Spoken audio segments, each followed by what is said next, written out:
AIMIM ने बिहार में 32 सीटों पर चुनाव लड़ने का ऐलान कर दिया है।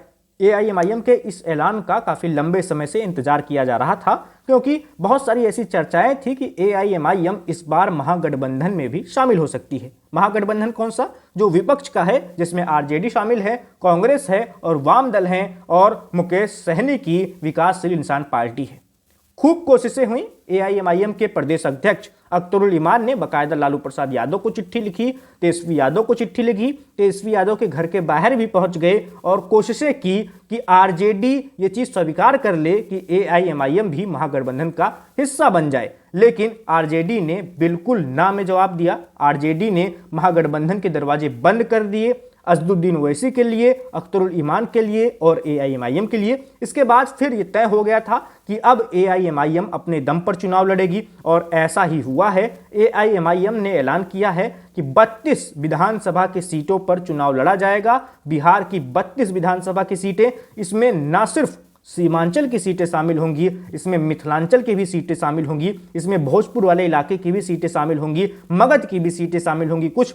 तो एआईएमआईएम बिहार में, पूरे बिहार में अपने दम पर चुनाव लड़ने जा रही है। हालांकि चर्चा है कि तीसरा मोर्चा भी बन सकता है, जिस तीसरे मोर्चे में बात चल रही है कि चंद्रशेखर आजाद रावण की जो आजाद समाज पार्टी है उससे गठबंधन हो सकता है। इसके अलावा एक दो और लोगों से बात की जा रही है, जैसे स्वामी प्रसाद मौर्य की अपनी एक पार्टी है, उसका भी बहुत ज्यादा जनाधार न तो यूपी में है न बिहार में है, लेकिन फिर भी गठबंधन हो सकता है। पशुपति पारस जो लोजपा के दूसरे धड़े का नेतृत्व करते हैं, उसके साथ भी गठबंधन की बात चल रही है और कहा जा रहा है कि पशुपति पारस और अख्तरुल इमान दोनों ने फोन पर बातचीत भी की है, जिस पर गठबंधन को लेकर चर्चा हुई है और आगे की रणनीति भी बनाई गई है। दोनों ने बनाई है ऐसी रणनीति। और ये गठबंधन का जो स्वरूप होगा, जो तीसरा मोर्चा जो अगर बन सकता है, जिसकी संभावना लग रही है, इस तीसरे मोर्चे में तेज प्रताप यादव, उनकी जो जनशक्ति जनता दल है, वो भी शामिल हो सकती है, ऐसी भी चर्चाएं हैं। तो कुल मिलाकर तीसरा मोर्चा बन रहा है। लेकिन जो सच्चाई है, जो हकीकत है, जो बातें बहुत तार्किक नजर आ रही हैं, वो यही है कि एआईएमआईएम अपने दम पर ही लड़ेगी। इस गठबंधन से कोई फायदा होता नहीं है। पिछली बार हमने देखा था, पिछली बार भी तीसरा मोर्चा बना हुआ था। एआईएमआईएम के साथ ही उपेंद्र कुशवाहा जो इस समय एनडीए में है, उस समय तीसरे मोर्चे में शामिल थे। बसपा भी थी और भी छोटे मोटे कई सारे दल थे। ओम प्रकाश राजभर जो सुहेलदेव भारतीय समाज पार्टी के मुखिया हैं और यूपी में कैबिनेट मंत्री हैं योगी आदित्यनाथ सरकार में, उनकी भी पार्टी सुभाषपा शामिल थी तीसरे मोर्चे में, जो बिहार में 2020 में बना था। लेकिन हुआ क्या?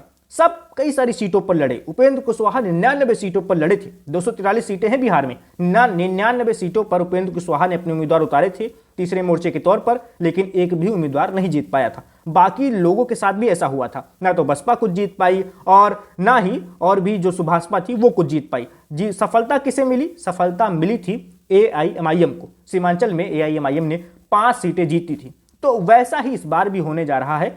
भले ही तीसरा मोर्चा बन जाए, कई सारे दल आ जाएं छोटे छोटे, लेकिन जो दमखम है वो एआईएमआईएम में ही है। जो सीटें जीत सकती है पार्टी वो एआईएमआईएम ही है, क्योंकि तीसरा मोर्चे में और कोई ऐसा दल है नहीं जो अपने दम पर बिहार में कोई सीट निकाल सके या लोगों के साथ जुड़कर भी कोई सीट निकाल सके, गठबंधन के स्वरूप में भी, तीसरे मोर्चे के रूप में भी।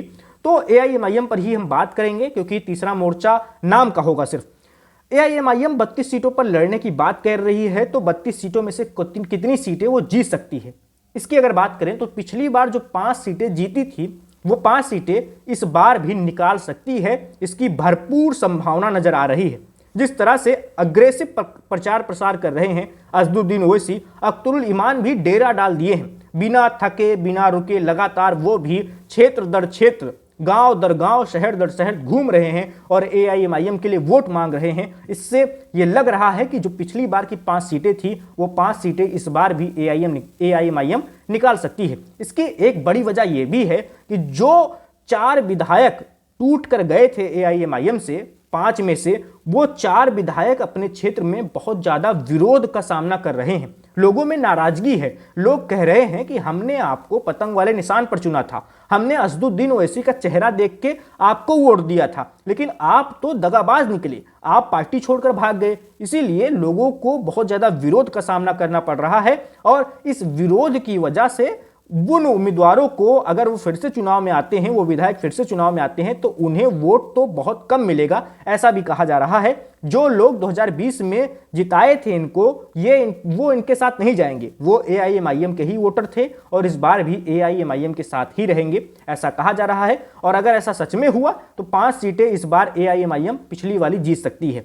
इसके साथ कौन सी सीटें जुड़ सकती हैं? कहा जा रहा है कि सीमांचल में 1-2 सीटें और भी जुड़ सकती हैं, यानी सीमांचल में 5 से सीटों की संख्या 6 या 7 भी पहुंच सकती है। इसके अलावा बिहार के जो बाकी जिलों में या बाकी क्षेत्रों में पार्टी लड़ेगी, वहां भी 1 से 2 सीटें निकल सकती हैं। तो मोटा माटी जो अभी तक के आंकड़े समझ में आ रहे हैं, जो सियासी पंडित दावा कर रहे हैं, वो ये कह रहे हैं कि AIMIM 7 से 8 सीटें जीत सकती है इस बार तीसरे मोर्चे के रूप में और अपने दम पर भी।